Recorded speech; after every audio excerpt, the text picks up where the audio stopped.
Good morning all of you. तो बाबू आज आप लोग को केमिस्ट्री में न्यू टॉप चैप्टर स्टार्ट करने जा रहा हूँ, पीरियोडिक क्लासिफिकेशन ऑफ एलिमेंट। क्या स्टार्ट करने जा रहा हूँ? पीरियोडिक क्लासिफिकेशन ऑफ एलिमेंट पढ़ाने जा रहा हूँ। तो बाबू आप लोगों को पीरियोडिक क्लासिफिकेशन ऑफ एलिमेंट पढ़ने की क्यों रिक्वायरमेंट पड़ी है? आप लोगों को पीरियोडिक क्लासिफिकेशन ऑफ एलिमेंट क्यों पढ़ाया जाता है? बातें आती है ना कि पीरियोडिक क्लासिफिकेशन ऑफ, तो क्लासिफिकेशन का मीनिंग होता है क्या? सेपरेशन। क्लासिफिकेशन का मतलब मीनिंग क्या होता है? क्लासिफिकेशन, सेपरेशन, यानी क्लासिफाई करना, वर्गीकृत करना। तो देखिए बाबू, आपके पास 118 एलिमेंट डिस्कवर हो चुके हैं। तो बताइए कि 118 एलिमेंट के फिजिकल और केमिकल प्रॉपर्टीज के यानी सेपरेटली इंडिविजुअल स्टडी करना, रिमेम्बर रखना, याद रखना पॉसिबल है? नहीं है। तो इसके लिए क्या किया गया? एलिमेंट को क्लासिफाई किया गया। वैसे एलिमेंट जिनका प्रॉपर्टीज सिमिलर था उनको एक ग्रुप में रखा गया। सिमिलर प्रॉपर्टीज वाले एलिमेंट को क्या किया गया? ग्रुप में रखा गया, जिसके बेसिस पे हम लोगों को क्या करना? पढ़ाई करना या रिमेम्बर करना, मेमोराइज करना इजी हो गया। तो हम लोगों के स्टडी को इजी बनाने के लिए, पढ़ाई को इजी करने के लिए, यानी जो टिपिकल था ईच एंड एवरी एलिमेंट के प्रॉपर्टीज के बारे में डिस्कस करना क्या था? डिफिकल्ट था। तो आसानी करने के लिए वैसा एलिमेंट जिनकी प्रॉपर्टीज क्या हो रही थी? सिमिलर हो रही थी। जिन जिन एलिमेंट का प्रॉपर्टीज सिमिलर था उनको क्या किया गया? एक ग्रुप में क्या किया गया? पुटअप किया गया, एक ग्रुप में रखा गया, जिससे हमें क्या हुआ? आसानी हो। जैसे बात मान लीजिए कि आप लोग कहाँ जाते हो? दुकान जाते हो। तो दुकान में अगर जाते हो, बुक दुकान में, तो वहां पे अगर आप कहते हो कि बताइए सर हमें फिजिक्स क्लास 9th का एससी वर्मा का फिजिक्स का बुक दीजिए या केमिस्ट्री का बुक दीजिए, तो क्या दुकानदार क्या करता है? जाता है अलमीरा में से निकाल कर आपको इजी पे में देता। तो क्या करता है? वो टोटल बुक को class standard by 9th standard, 10th standard, 8th standard by प्रकाशन एससी वर्मा का बुक अलग रखेगा, ए शांत का बुक को अलग रखेगा। तो सबको क्या करता है? अलग अलग सेपरेटली अलमीरा में वो पुटअप करके रखता है, और आप जिस क्लास का मांगते हो इजी में निकाल देता है। आप दुकान में जाते हो किराना स्टोर में ग्रोसरी का सामान लेने, तो क्या होता है? आपको अलग अलग अलमीरा में सभी को क्या किया जाता है? अरेंज करके रखा जाता है ऑर्डरली, ताकि आपको इजी वे में दुकानदार आपको दे दे। ऐसा तो होता नहीं है कि आप दुकान में जाते हो और आपको ढूंढ कर 1 घंटा में देता है, तब तो दुकान चला लिया था, तो उसका दुकान क्या होगा? टोटल का टोटल कस्टमर ही रिटर्न कर जाएगा। तो क्या होता है? जब हम किसी भी एलिमेंट को क्लासिफाई करके, यानी किसी भी ऑब्जेक्ट को अगर हम सेपरेट करके अलग अलग करके रखते हैं, तो हमें आसानी होती है उसे देने में या लेने में। तो उसको इजी बनाने के लिए एलिमेंट को क्या किया गया? क्लासिफाई किया गया। तो इस पे बहुत सारे साइंटिस्ट ने वर्क किए, ठीक है। इन्हीं में बहुत सारे साइंटिस्ट इस पे क्या कर रहे थे? वर्क कर रहे थे। इन्हीं में एक जब साइंटिस्ट आगे आए, उनका नाम था जोहान डोवर्नियर। कौन था? कौन थे? जोहान डोवर्नियर थे।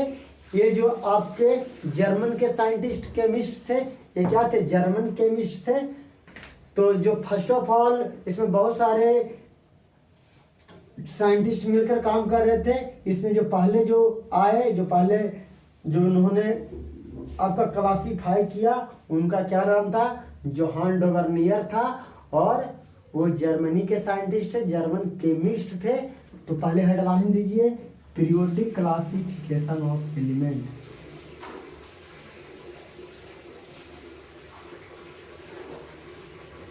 Periodic classification of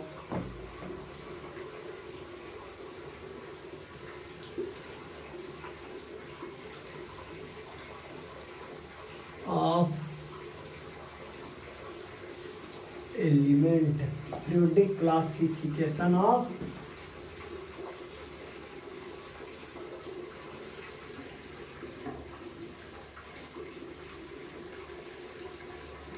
element, periodic classification of element. तो फर्स्ट ऑफ ऑल जो साइंटिस्ट है वो थे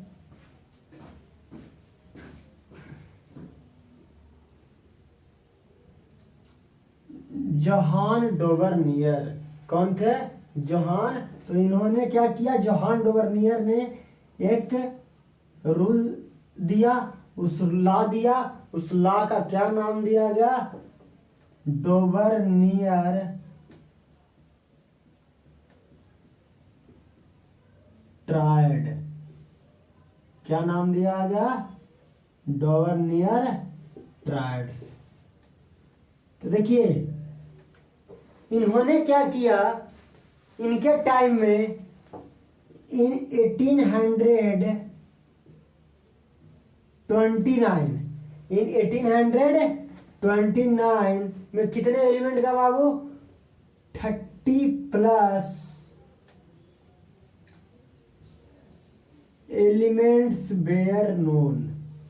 ओनली 30 एलिमेंट्स ही क्या थे? नोन थे, खोज हुई थी। इनके 1829 ईस्वी में 30 प्लस एलिमेंट का ही क्या हुआ था? डिस्कवरी हुआ था। ये कहाँ के साइंटिस्ट थे बाबू? ये थे, इनका गिवन बाय जोहान डोवर्नियर्स। जोहान डोवर्नियर्स किनके द्वारा दिया गया था?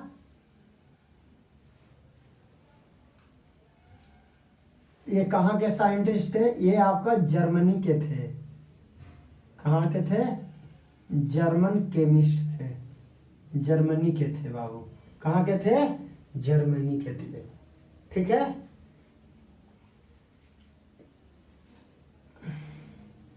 अब देखिए बाबू, इन्होंने कहा था, इन्होंने क्या कहा, इनके टाइम में 30 एलिमेंट का क्या हुआ था? डिस्कवर हुआ था। जब 30 एलिमेंट का जब डिस्कवर हुआ था तो इन्होंने क्या किया, कैसे आपको क्लासिफाई किया? Elements are arranged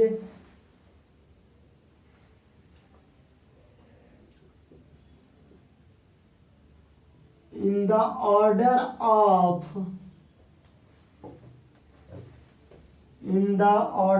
of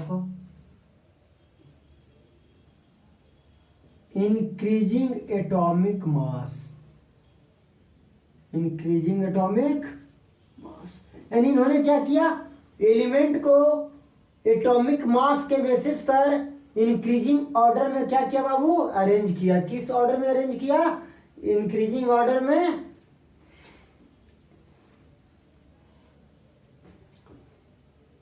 group of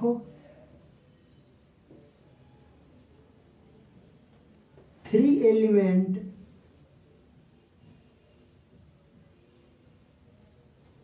जो 3 एलिमेंट था बाबू, having similar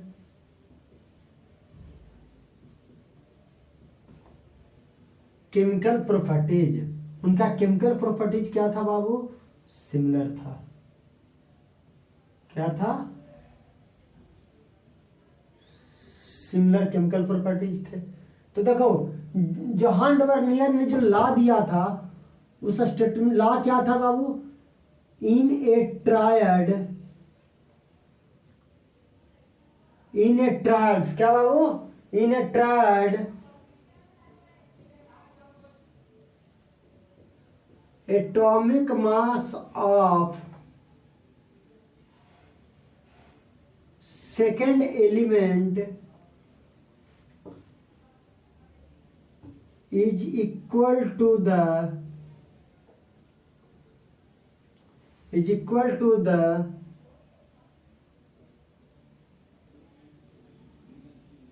arithmetic mean of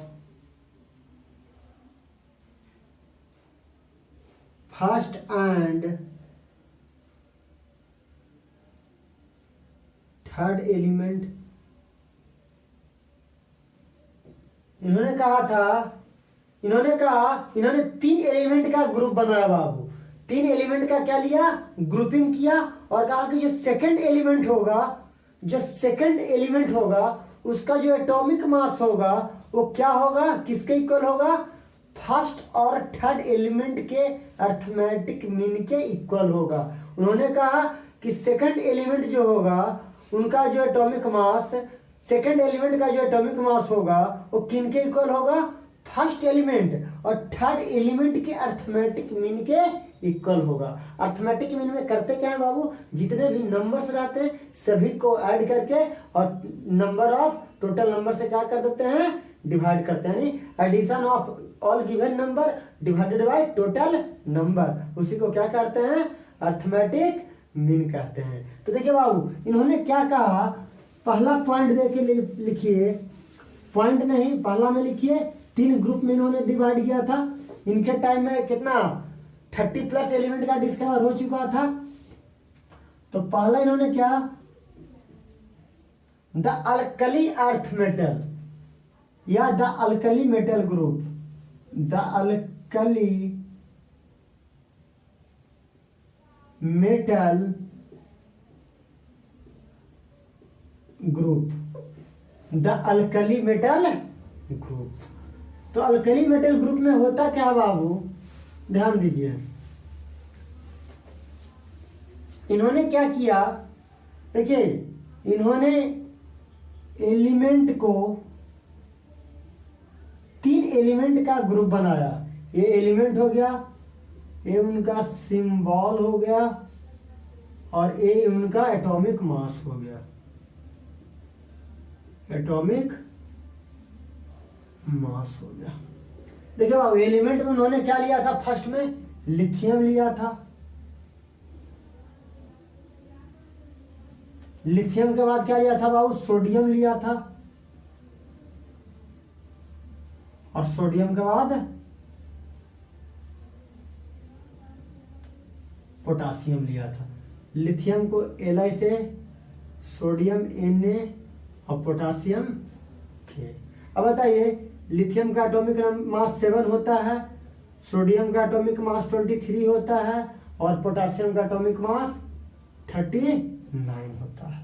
तो इन्होंने कहा था कि जो सेकंड एलिमेंट होंगे, डोवर्नियर साहब ने कहा था कि जो सेकंड एलिमेंट क्या है, सोडियम है, तो सेकंड एलिमेंट का जो एटॉमिक मास होगा फर्स्ट और थर्ड एलिमेंट के एटॉमिक अर्थमेटिक मीन के इक्वल होगा। जो फर्स्ट और थर्ड एलिमेंट का जो एटॉमिक मास के अर्थमेटिक मीन के इक्वल होगा, यानी फर्स्ट और थर्ड का अर्थमेटिक मीन के बराबर क्या होगा, सेकंड एलिमेंट का एटॉमिक मास होगा। तो अर्थमेटिक मीन क्या होगा बाबू, अर्थमेटिक मीन क्या देगा, अर्थमेटिक मीन देगा बाबू, क्या बोले थे, फर्स्ट और थर्ड एलिमेंट ना, तो फर्स्ट एलिमेंट क्या था, 7, थर्ड का 39 डिवाइडेड बाय 2, 22 यानी क्या दे दिया 23, 46/2 क्या दे दिया 23 दे दिया, क्या दे दिया बाबू। तो एक्चुअल एटॉमिक मास,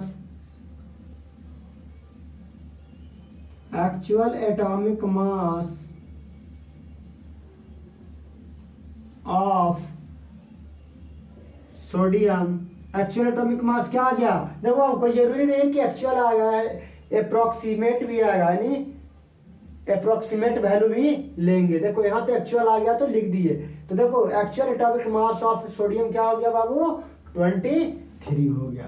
तो देखो क्या मिल गया, first atomic mass, first element का और थर्ड एलिमेंट के एटॉमिक मास का जब अर्थमेटिक मीन निकाले तो क्या निकल गया 20, सेकंड एलिमेंट के एटॉमिक मास के इक्वल आ गया। तो इन्होंने कहा कि सभी क्या होंगे, सिमिलर एटम होंगे, इनका केमिकल प्रॉपर्टी सब एक दूसरे से क्या होगा, मिलता जुलता होगा। यानी लिथियम, सोडियम और पोटासियम ये तीनों का प्रॉपर्टी सिमिलर है, क्या है, सिमिलर, एक जैसा है। उन्होंने कहा कि अगर ऐसा होता है तो उनका प्रॉपर्टी केमिकल प्रॉपर्टी क्या होगा, सिमिलर होगा, और उनको एक ग्रुप में पुटअप कर दिया। इन्होंने बताया, पॉइंट करके लिख लीजिए कि ऑल दीज मेटल, ये सभी के सभी क्या है, all these element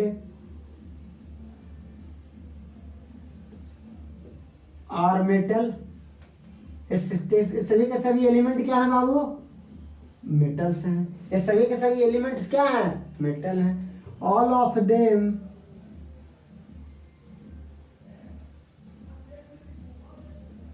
react with water, अगर ये सभी मेटल वाटर के साथ रिएक्ट करेंगे to form alkali and hydrogen gas, क्या देंगे, अल्कली और हाइड्रोजन गैस देंगे। थर्ड पॉइंट में लिखिएगा बाबू, देखो ये सभी के सभी एलिमेंट क्या हैं, मेटल्स हैं। मेटल्स जब वाटर के साथ रिएक्ट करेंगे तो अल्कली और हाइड्रोजन गैस देगा, और they have a valency of 1, इनका वैलेंसी क्या होगा बाबू, इस सभी एलिमेंट का वैलेंसी क्या होगा, 1 होगा। क्या होगा, 1 हो गया। तो पहला ग्रुप इन्होंने अल्कली मेटल का लिया था, जो 3 एलिमेंट लिए थे, ग्रुप किए थे, वो किनका किया था, अल्कली मेटल का किया था। सेकंड में लिखिए बाबू अल्कलाइन अर्थ मेटल, सेकंड में क्या लीजिएगा, अल्कलाइन अर्थ मेटल का। सेकंड में लीजिएगा the alkaline earth metal group, alkaline earth metal group लेंगे। अल्कलाइन अर्थ मेटल ग्रुप में क्या लेंगे बाबू, एलिमेंट होगा, सिंबल हो गया, एटॉमिक मास हो गया। तो देखिए ध्यान दीजिए बाबू, एलिमेंट में क्या लेंगे, देखिए इसमें क्लोरीन लेंगे,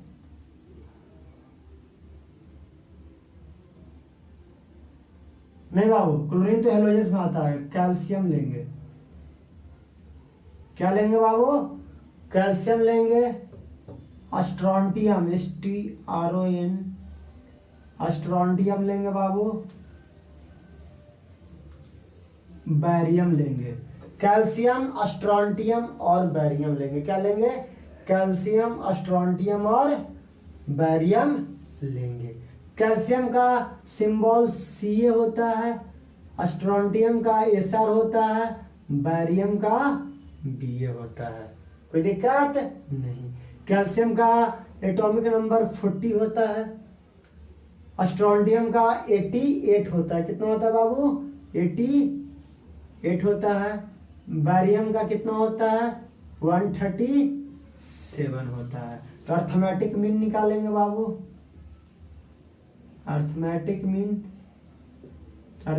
मीन जब निकालेंगे बाबू तो 40 प्लस 137 अपॉन 2, तो कितना हो जाएगा बाबू, 177 अपॉन 2, तो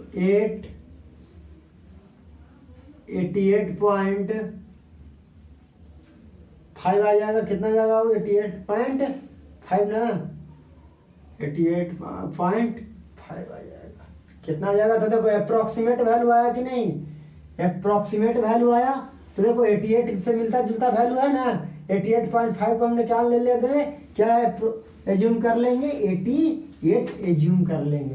तो ये अप्रोक्सीमेट वैल्यू हो गया। कैसा वैल्यू आ गया, अप्रोक्सीमेट वैल्यू आ गया। तो देखो ये सभी के सभी क्या है बाबू, ये भी सभी के सभी मेटल्स हैं। क्या है बाबू, ये भी मेटल्स हैं। तो पहला पॉइंट देके लिखो। तो देखो ये तीनों का प्रॉपर्टी, ये तीनों एलिमेंट का प्रॉपर्टी क्या था, केमिकल प्रॉपर्टी सिमिलर था। क्यों, क्योंकि सेकंड एलिमेंट का जो एटॉमिक मास था वो क्या था, किसके इक्वल था, फर्स्ट और थर्ड एलिमेंट के अर्थमेटिक मीन के इक्वल आ गया, 88 के अप्रोक्सीमेट वैल्यू।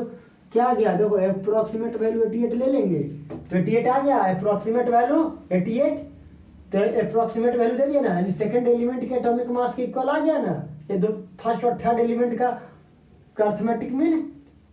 तो देखो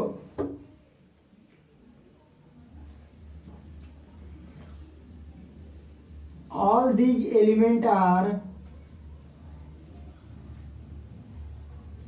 मेटल, सभी के सभी एलिमेंट क्या है बाबू, मेटल्स हैं।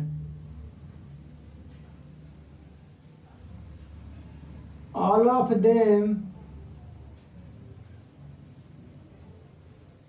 react with water to form, देखो इस सभी के सभी ध्यान दीजिए किसके साथ, वाटर के साथ क्या करते हैं, रिएक्ट करते हैं।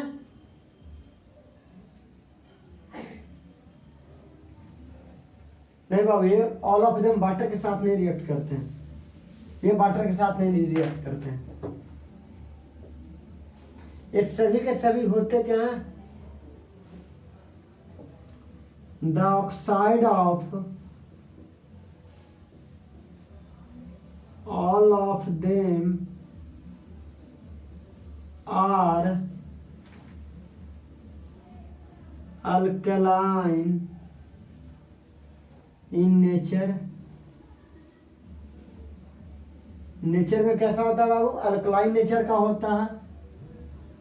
They have a